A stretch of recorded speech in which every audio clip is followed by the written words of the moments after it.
Obrigado a todos.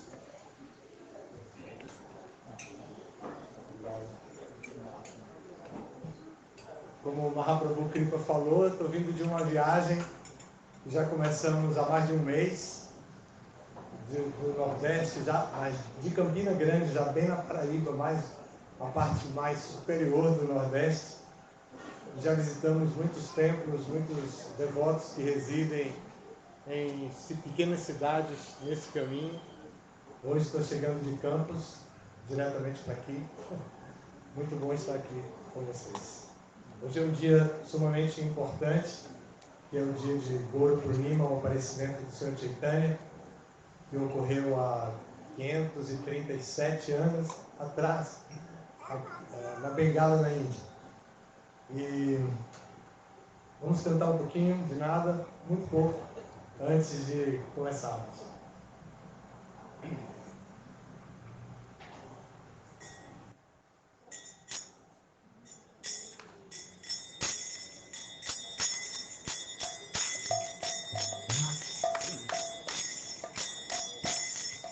Jaya Radha Madhava Kunda Vihari Jaya Radha Madhava Kunda Vihari Jaya Radha Madhava Kunda Vihari Jaya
Krishna.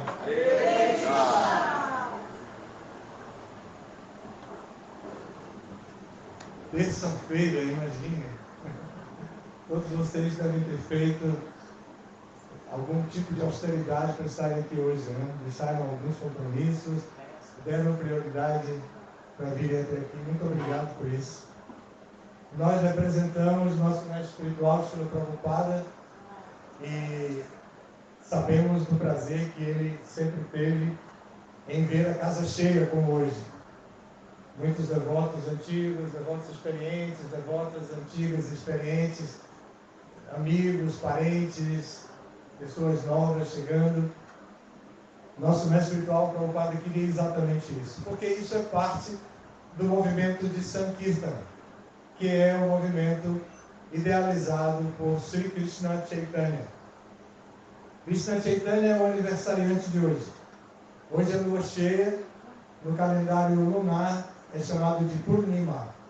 Purnima significa exatamente isso, lua cheia. Foi o dia que ele, o Senhor Chaitanya, apareceu com o propósito de divulgar os santos nomes, o cantar dos santos nomes como método de liberação dentro desta era em que vivemos.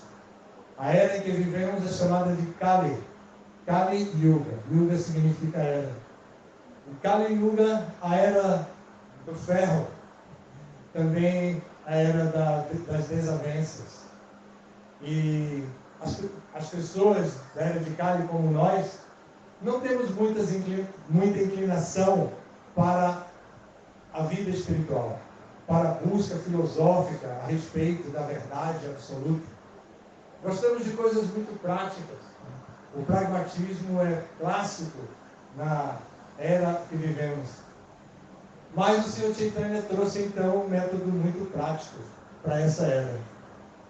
Para controlar a mente, atualmente, não precisamos dos grandes esforços dos sábios de outrora. Não precisamos disso. Podemos simplesmente cantar o Mahamantra Hare Krishna. Está aqui, né? A letra está aqui atrás. Hare Krishna, Krishna Krishna, Hare Hare. Hare Rama, Rama Rama, Hare Hare.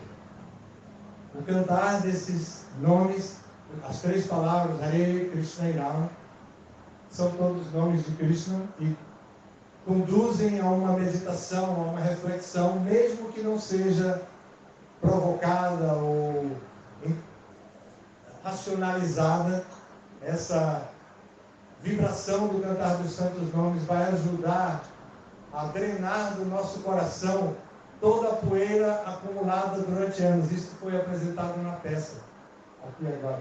O rapaz veio com o ator, veio com um espelho e ele falou algo, eu não ouvi direito, eu estava ali fora, não ouvi muito bem, mas eu sei que ele estava falando disso, que foi o que o próprio Chaitanya disse, que precisamos limpar a poeira acumulada em nosso coração. E a analogia é que o coração é como um espelho que, se está coberto por poeira, não transmite a imagem, não reflete a imagem de quem chega até o espelho, né? Por causa da poeira. Então é preciso remover a poeira do espelho do coração. Coração aí, sinônimo de mente. Então nós precisamos purificar a nossa mente, ajudar a nossa mente a livrar-se dessa poeira acumulada. E essa poeira são os nossos desejos.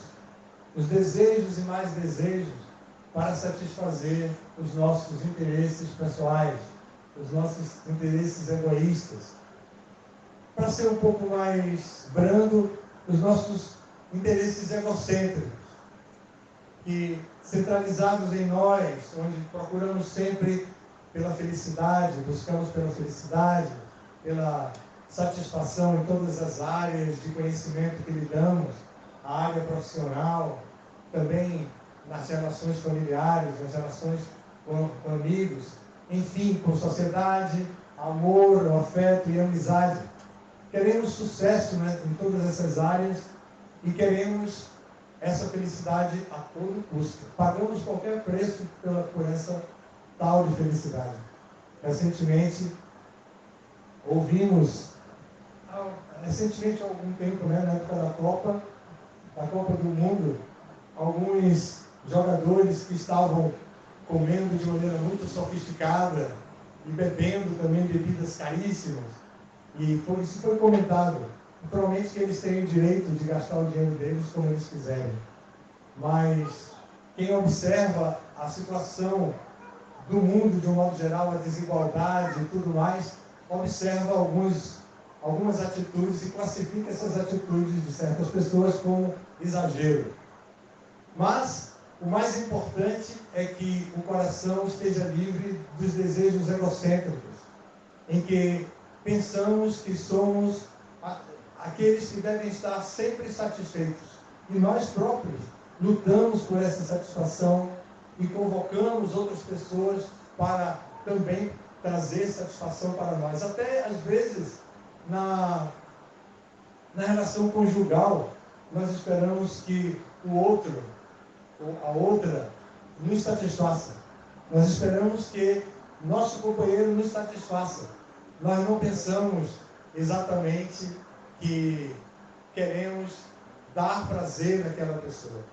E se a gente pensa em dar prazer, a gente também fica na expectativa de que, afinal, o que é que vai rolar para mim? A gente sempre está nessa expectativa de uma troca de prazer, uma troca de favores. E às vezes a gente traz essa mentalidade também para a nossa vida espiritual. E quando tomamos consciência da existência de Deus, da supremacia de Deus, também queremos criar com Ele uma relação de troca. Eu faço isso, mas eu espero essa outra coisa aqui. Por favor, me dê isso. Eu vou lhe dar isso, mas eu quero isso. A gente tenta fazer dessa maneira justamente por causa dos nossos condicionamentos materiais. Porque estamos há vidas e vidas nascendo e morrendo, de acordo com a filosofia védica, nascendo e morrendo nesse mundo sempre em busca da felicidade.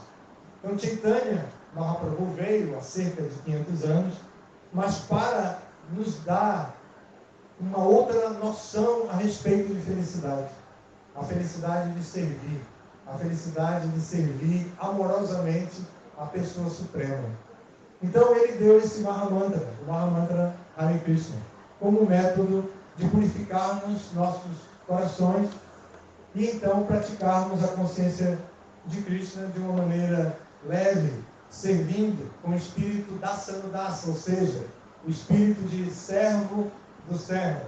Criar uma relação de prestar serviço, de agradar, de satisfazer.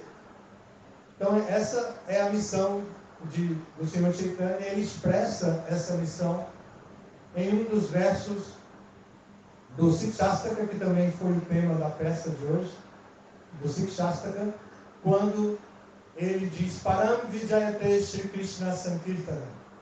Todas as glórias ao cantar dos santos nomes de Shri Krishna. Krishna tem muitos nomes. Ele é a suprema personalidade de Deus, é o Deus, ele é Deus. E ele tem muitos nomes, em diferentes culturas ele é conhecido por muitos nomes diferentes. Nós o conhecemos, nós como Hare Krishna, o conhecemos como Krishna. A palavra Krishna significa aquele que é todo atrativo, que possui todas as opulências possíveis dentro da manifestação cósmica. E ele traz isso de fora, ele traz isso do mundo espiritual. Toda essa capacidade superlativa de desfrutar, de ter todas essas opulências e apresentar todas essas opulências. Beleza, pureza, força, desapego, tudo isso ele tem em quantidades ilimitadas. E nós, como seus servos, também possuímos, servos e servas, também possuímos essas mesmas opulências, em grau bem menor, mas também possuímos essas mesmas opulências. E nós nos identificamos com ele dessa maneira. E essa identificação nos leva a buscar conhecê-lo cada vez melhor. O cantar do Mahamantra Hare Krishna também favorece que, com a limpeza do espelho da mente, possamos ficar mais lúcidos, menos intoxicados pelos desejos materiais, menos intoxicados pelas diferentes ideologias que transitam de eras em eras dentro desse mundo. E livres disso, podemos então cantar com pureza e atrair a atenção dessa pessoa suprema, que chamamos de Cristo, embora tenha muitos outros nomes em diferentes escrituras sagradas também. Então, o Param Vijayate Sri Krishna Sankirtanam é a expressão que simplifica todo o conhecimento contido no Sikshastaka, os 8 versos em que o Senhor Chaitanya escreve, e também no Chaitanya Charitamrita, o autor do Chaitanya Charitamrita, Krishnadas Kaviraj, já no fim, na conclusão do Chaitanya Charitamrita, apresenta esses 8 versos falados por Sri Chaitanya numa conversa entre ele, Chaitanya, e 2 companheiros dele, Swarupa Damodar e Ramananda Rai. E Chaitanya explica cada verso e destrincha todo o conhecimento dentro desse verso e também apresenta fundamentações de outras escrituras para que os 2 ali eruditos, tanto Ramananda Rai como Swarupa Damodar, pudessem compreender e confiar no que ele estava dizendo. E depois ele ainda escreveu esses 8 versos sem maiores explicações. Ele ainda escreveu esses 8 versos e foi a única herança escrita que ele deixou. Como o Prabhupada diz, Chaitanya veio e estimulou todos os seus seguidores, todos os seus discípulos a escreverem livros. Mas ele próprio só escreveu um poema de 8 estrofes, que é o Sikshastaka. Então, esse poema de 8 estrofes, o próprio nome diz isso. Sikshastaka significa exatamente isso. As 8 instruções do Senhor Chaitanya. Então, ele explica nesses 8 versos como a pessoa pode evoluir o seu pensamento e a sua entrega, desde o compreender de maneira humilde e admitir que o espelho do seu próprio coração está cheio de poeira, está coberto por poeira, a dizer ou compreender também que os santos nomes de Krishna receberam todas as energias, todas as potências de Krishna, e como Krishna é absoluto, todos os nomes dele são dotados do mesmo poder que ele. Então, cada nome que ele tem é dotado do mesmo poder que ele tem. E o poder dele é que possui todas as opulências. Então, os santos nomes possuem todas as opulências, porque são uno com Krishna, a pessoa de Krishna. Depois, já no 3º verso, Chaitanya Mahaprabhu vai dizer como uma pessoa pode cantar constantemente, de maneira sustentável, para usar uma expressão atualmente bem conhecida por todos nós e uma preocupação que temos de conquistar aquilo que é sustentável, as energias sustentáveis e tudo mais. Então ele diz que a pessoa, para cantar os santos nomes constantemente, sempre, em todas as circunstâncias, ela deve ser mais humilde que a palha na rua. O Harinath, o ator Harinath, que eu identifiquei, ele apresenta isso, ele mostra a palha na mão, muito bem falado, ele diz isso, que devemos ser mais humildes que a palha na rua. Para trazer uma imagem mais atualizada, podemos dizer que podemos ser mais humildes que o plástico jogado nas ruas do Rio de Janeiro. Então é a mesma coisa. Naquela época, o que se jogava na rua era palha, mas hoje o que a gente joga na rua é plástico, né? Nós, de um modo geral, cara. Então, Ele diz isso, que devemos ser mais humildes que a palha na rua, mais tolerantes que uma árvore. E Irada Shamassura também demonstrou a árvore, falou sobre a árvore, não foi? E mais tolerantes que uma árvore. A árvore, mesmo quando tem sede, como ela bem explicou, ela não pede por água. E mais tolerantes que uma árvore, desprovida de todo sentido de falso prestígio. Não pensar que merece. Sabe aquela expressão que na nova era passou a ser comum, quer dizer, tenho mais do que mereço, estou melhor do que mereço. Essa expressão é legítima para um Vaishnava. Ele pode,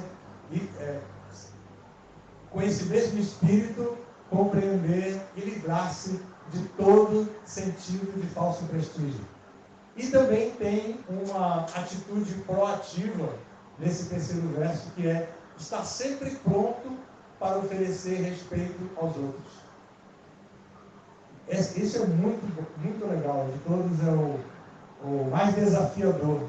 Estar sempre pronto, mesmo quando estamos de mau humor, quando estamos cansados, devemos, para cantar os santos nomes constantemente, devemos estar sempre prontos para oferecer respeito a todas as entidades vivas. Não apenas aos nossos semelhantes humanos, mas a todas as entidades vivas. E observar o meio ambiente como uma biodiversidade, cheio de diferentes entidades vivas. Então, esse terceiro verso é assim, muito bonito, e Chaitanya, nos seus 8 versos, vai descrevendo, até que no último verso ele vai dizer que Krishna é o seu Senhor adorável em qualquer circunstância. Que ele pode agir, Krishna pode agir com Chaitanya de qualquer maneira, mesmo que seja áspero com ele ou que seja muito gentil com ele. Ele sempre será o seu Senhor adorável, e ele usa a expressão incondicionalmente.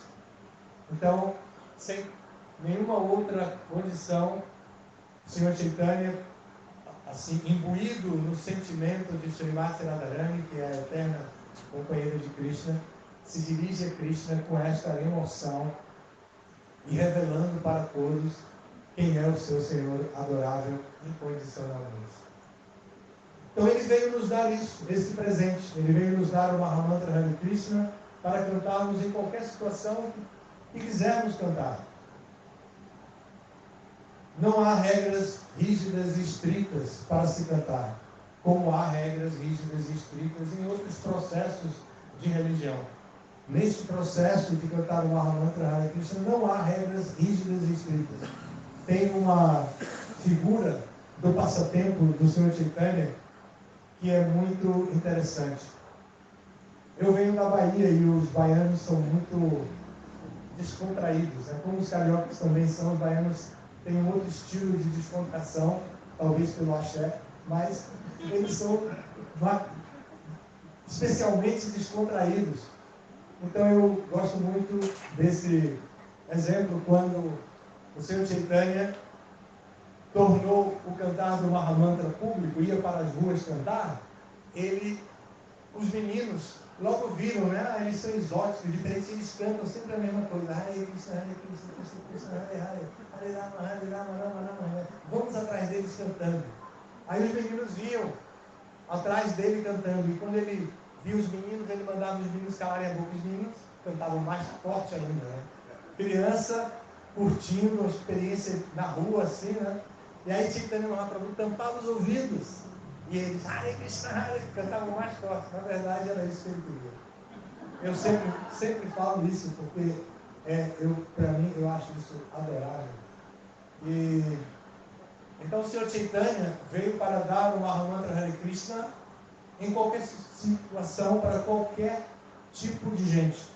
Ele apresentou indiscriminadamente para todas as religiões, e na Índia, aquelas que seguiam os livros sagrados como o Bhagavad Gita e as outras que seguiam outros livros sagrados que não eram védicos. Ele queria todos envolvidos no cantar do Mahamantra Hare Krishna. E assim, com o passar do tempo, a corrente de sucessão discipular, os discípulos dele, depois os discípulos dos discípulos dele, depois os bisnetos, né? Se transferíssemos para uma linhagem familiar, diríamos os bisnetos, discípulos dele. Assim foi passando por séculos, até chegar no século XIX, quando nosso mestre Prabhupada apareceu e depois, já adulto, no século XX, saiu da Índia em obediência ao seu próprio mestre espiritual para levar o Mahamantra para as ruas dos Estados Unidos, e depois o Mahamantra se espalhou por todo o mundo. Este ano, o Brasil completa 50 anos que o movimento chegou aqui oficialmente. E chegou em 3 lugares, basicamente, que foi São Paulo, Rio de Janeiro, com Paradioma, Ragabhumi e outros aqui, muitos outros. São Paulo com Cachaça. São Paulo colocou Cachaça e também na Bahia, eu estava lá. Então, eles chegaram a 50 anos. Esse ano nós estamos completando, comemorando o jubileu de ouro da ISKCON no Brasil. 50 anos.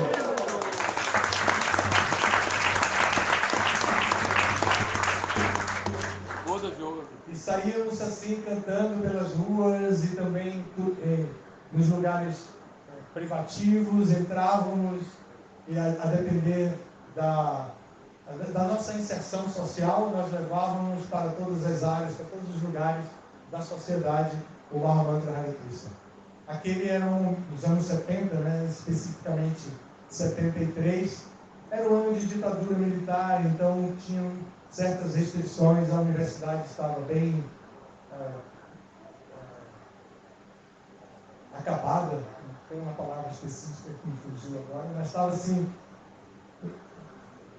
sem muito incentivo para as pesquisas científicas, embora tivesse alguma coisa, alguns trabalhos estivessem, alguns grupos de cientistas estivessem trabalhando, não estava assim tão aberto, pelo contrário, havia um grande movimento estudantil já, e de um modo geral, as pessoas estavam questionando todas as áreas do sistema.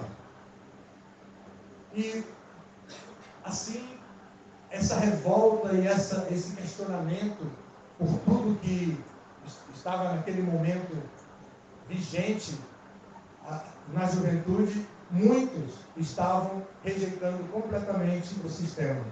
Prabhupada, nos Estados Unidos, estando sozinho, tendo chegado a Nova York sozinho, ele, querendo levar para todos indiscriminadamente, procurou um local público.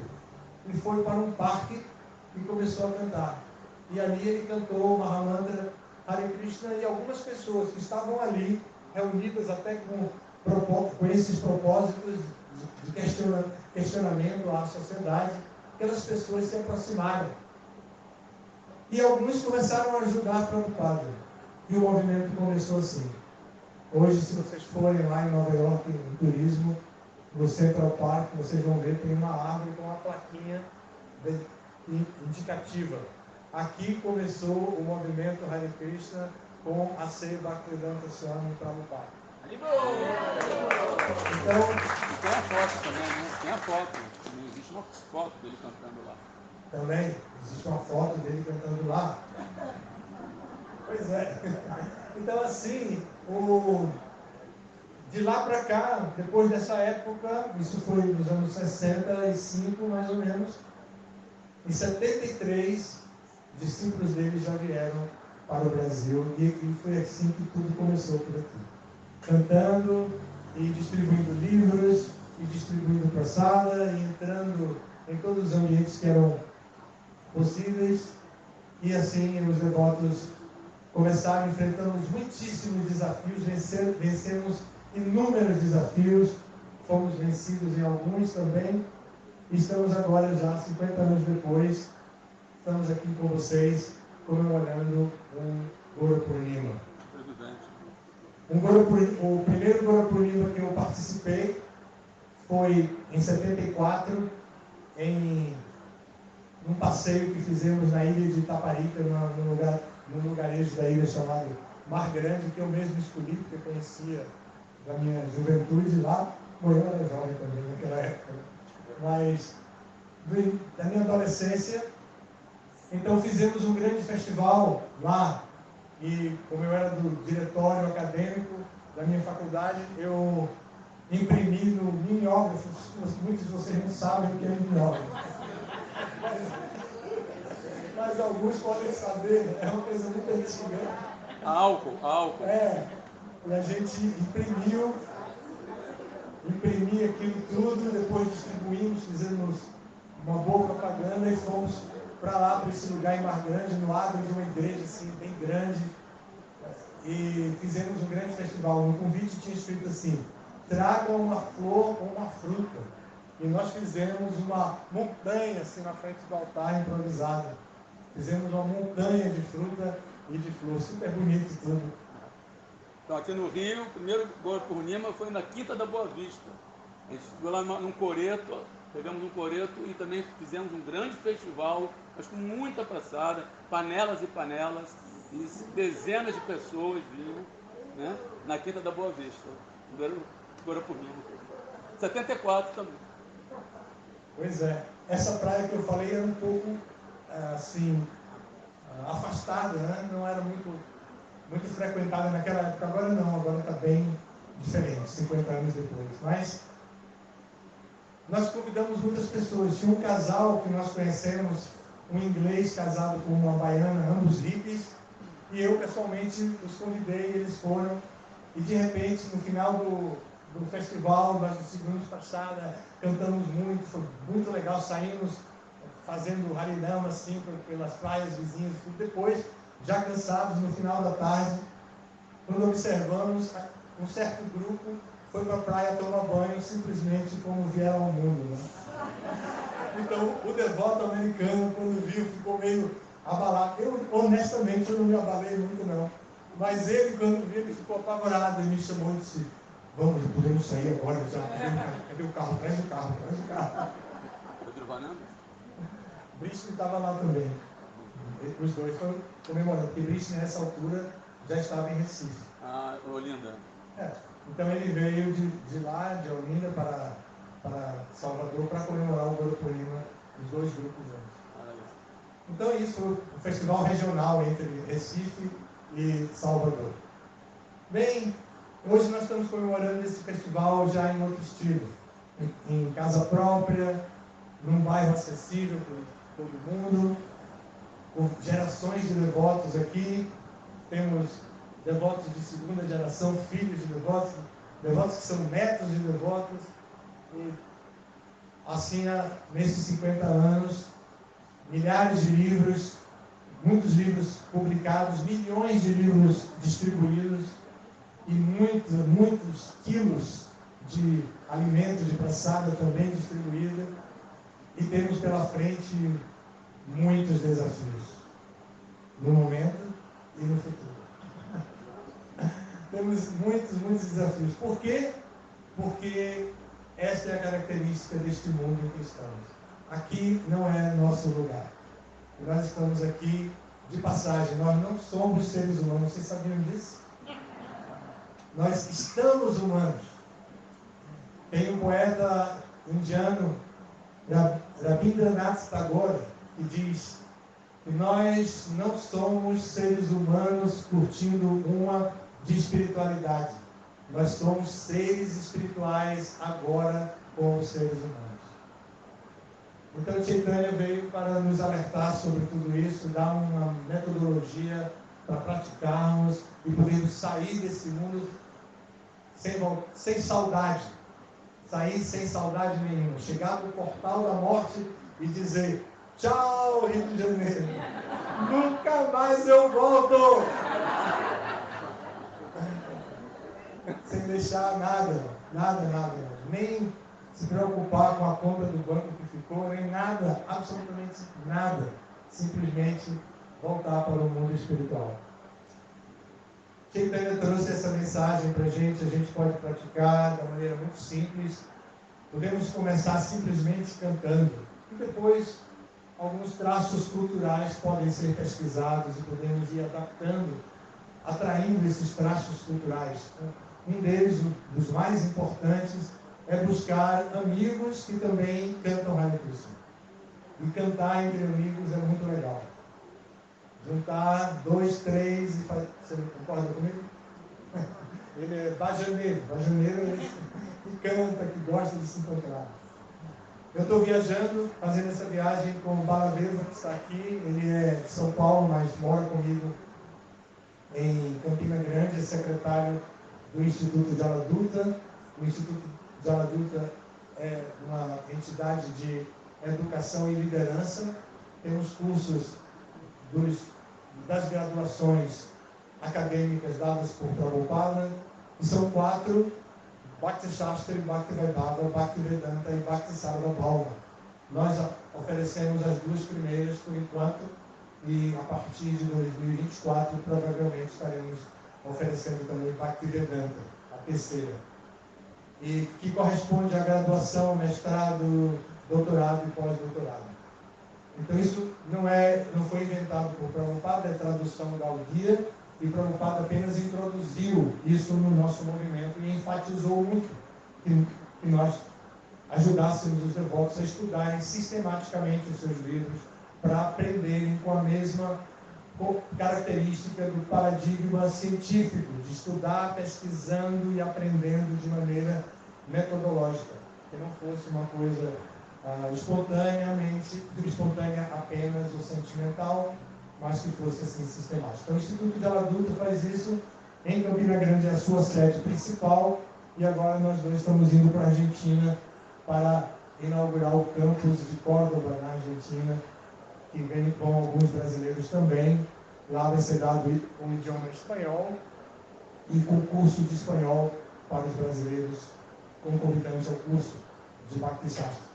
Então, estamos indo para lá. É um prazer passar aqui. Quando pudemos calcular que daria para chegar no dia de Guarapurima, no Rio de Janeiro, não podemos perder, porque eu sei que vai ter muita gente por lá e vai ser muito bom encontrar todo mundo. E aqui estamos, viemos para ver vocês. Estou aqui para ver vocês.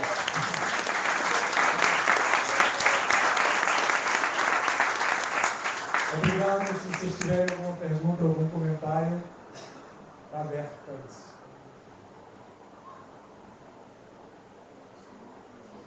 O negócio é ir embora sem saudade, né?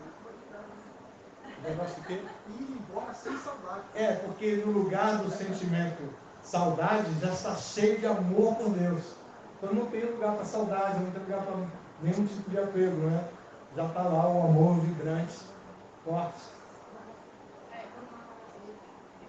Eu gostaria que o senhor falasse um pouco mais sobre a acessibilidade que Chaitanya Mahaprabhu trouxe das escrituras e do Mahamandra na época, dele ter tornado o movimento tão acessível. Essa foi a missão dele para a Era de Kali. É previsto no 11º canto do Bhagavatam, nas orações do sábio Karavajana Muni. Ele diz isso: Krishna Varna Tushar Krishnam Sangopangastra Pasadam Jagyai Sankirtan Prayai Yajantihi Subedasa. Esse verso ele diz que nessa era Krishna, Deus, viria de uma maneira disfarçada. Ele viria com os seus amigos, com a sua turma, ele viria com a sua turma, que essa seria a arma dele. Porque ele viria para difundir o movimento de sangue. Que é isso? Então, naquele momento, o governo, especialmente da Bengala, era um governo liderado por religiosos, por pessoas de outras linhas religiosas. Eles respeitavam um pouco o hinduísmo, como era conhecido, todas as linhas seguidores dos Vedas eram conhecidos assim. Eles respeitavam, mas sempre havia algum tipo de diferença. e ele teve que primeiro organizar o movimento a portas fechadas. Ele juntou a turma e disse: olha, nós vamos publicar os santos nomes de Cristo. Nós vamos cantar lá fora. Vamos treinar? Então eles treinaram com portas fechadas. E a vizinhança via. Chegava um, depois chegava outro, só homem, não vinha mulher. Chegava um, chegava outro, chegava outro. E assim, de repente, fechavam as portas e as janelas. E eles falavam e ninguém ouvia direito o que estava acontecendo. Então a curiosidade aumentou muito. E eles programaram que iam treinavam como cantar, como dançar. Às vezes a gente faz isso. A gente vai para o Harinama na rua cantar e dançar, e a gente explica para os devotos, para as devotas: olha, cante e dance harmoniosamente, cante assim, dance assim, toca midanga assim. Quem toca carros tem que ficar desse lado, quem toca midanga vai ficar do lado direito de quem está cantando. E as devotas são colocadas na frente de um lado, os devotos do outro, e mais devotos para trás, devotas um pouco mais para trás. Vamos dividir tudo. Todo mundo tem que estar bem limpo, bem bonito. Às vezes é difícil, mas tem que ficar todo mundo bem bonito, e ir para o Harinam assim, todo mundo bem organizado e canta. A gente às vezes faz isso. Eles fizeram isso no começo. Eles fizeram isso. E aí depois, Chaitanya disse: agora vamos para a rua. E foram para as ruas cantar. Logo teve uma reação, porque os brahmanas, da mesma linha, mesma religião, digamos assim, mas pessoas muito estritas, mais velhas e mais conservadoras, ficaram muito apavoradas com aquela manifestação pública. Então eles foram diretamente aos governadores que eram de outra linha religiosa e disseram: eles estão desviados. Então eles denunciaram os próprios membros do mesmo movimento deles. E aí o governador disse: o que você quer que eu faça? Se proíba, porque não pode cantar publicamente.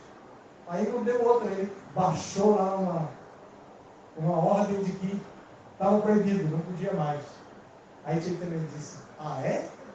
Então vamos ver se está proibido mesmo. Aí fez um monte de tocha de fogo e fez uma passeata, todo mundo cantando Hare Krishna, e foi até o Palácio do Governo. E o governador se escondeu embaixo da cama. Literalmente. Não é maneira de dizer não. Se escondeu embaixo da cama. Quando eles falaram com os guardas, o Chaitanya falou com os guardas: diga a ele que é o neto do amigo dele. Aí foi até lá o guarda, né, o porteiro foi lá e disse para ele: ah, quem está aí é Nimai, que é neto do seu amigo, tá aí, e ele quer falar com você. E ele foi para conversar, e dialogaram. E ele disse: olha, eu não tenho culpa. Eu recebi uma queixa. Dos próprios membros do seu movimento. Então, nós proibimos. Mas a partir de agora, está liberado. E aí liberaram. Ele liberou e o movimento nunca mais parou. E principalmente cresceu quando o Prabhupada veio para um acidente. E está aí, estamos aí na luta, bem difícil, mas estamos aí na luta. Sim, você falou sobre se liberar do mundo material, né? Aí essa semana eu estava estudando e havia quatro tipos de liberação. Tornar-se uno com o Senhor, ter a mesma aparência que o Senhor Supremo, morar num planeta. E a última eu fiquei confuso, porque todas essas o devoto Vaishnava rejeita. E a última é ser um amigo. Não é? Ser as mesmas opulências do Senhor. Não. Ser as mesmas opulências do Senhor. Ser amigo é outra coisa. Ser um próximo do Senhor, ser um amigo próximo. Aí também, eu não entendi por que essa é rejeitada também. A única que é exageradamente rejeitada é Sayujamukti. Sayujamukti é tornar-se uno com o Senhor, é o impersonalismo. Essa é a única que é definitivamente rejeitada. mesmo as outras, mesmo ir para Vaikunta, a gente não precisa discriminar quem vai para Vaikunta, nem discriminar ninguém que vai para qualquer lugar. Mas essa Sayudhya Mukti, que é a liberação impessoal, não é assim. Mas existe uma diferença entre se liberar do mundo material e alcançar o amor por Krishna e entrar no próprio planeta de Krishna, que é a liberação do ciclo de repetidos nascimentos e mortes. Porque todas as liberações, especialmente a Sayudhya Mukti, que faz a pessoa se unir ao aspecto impessoal de Deus, em dado momento, aquele indivíduo que alcançou esse tipo de liberação volta a nascer nesse mundo. Então ele não se libera necessariamente do mundo material. Ele se libera temporariamente, mas não é definitivamente. Mas, quando se diz romper com o ciclo de nascimentos e mortes, significa manter a sua identidade original como alma espiritual no mundo espiritual, como um associado de Krishna, servindo a Krishna dessa maneira, em 5 raças diferentes e por aí vai. Tá bem? Mas uma vez a pessoa estando lá, ela pode mudar a raça? Lá eu acho que... Algumas sim, isso se chama Sambhya Rasa. Há raças que se combinam e há raças que são incompatíveis. A raça Vatsalya, por exemplo, Vatsalya raça não combina com a Madhurya raça. Nunca se combina. Mas as outras raças podem se combinar.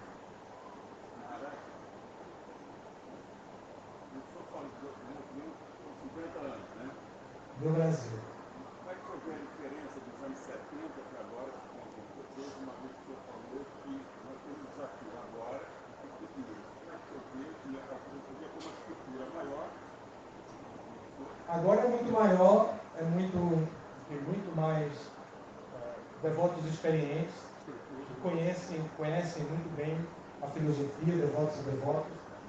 Naquela época não tinha nenhum Bhakti Shastra, agora tem mais de 500 Bhakti Shastra diplomados. Bhakti Vaibhava já vai para, você sabe aí? Uns 30 Bhakti Vaibhava. Então, nós temos uma outra estrutura hoje em dia. Mas o movimento é menos relevante em termos culturais do que naquela época. Relevante em termos de influência popular. Porém, naquela época não tinha nenhum trabalho científico nas universidades sobre o movimento. Nós fomos o último grupo de pessoas que veio da Índia, o último grupo que veio da Índia, entre os que vieram da Índia, nós somos o último a criar uma relação amistosa com a universidade. Todos os outros entraram e começaram a fazer trabalhos acadêmicos. Então, alguns anos atrás, você chegava na universidade para pesquisar trabalhos sobre Ananda Marga, você encontrava, sobre Osho, você encontrava, mas você não encontrava nada sobre Hare Krishna. Agora você encontra muita coisa muito bem feita. Tem trabalhos de vários níveis e trabalhos muito bem feitos que refletem muito da realidade, outros que são menos profundos, mas hoje você encontra. Então, a relevância, a visibilidade diminuiu muito, mas o amadurecimento também aconteceu.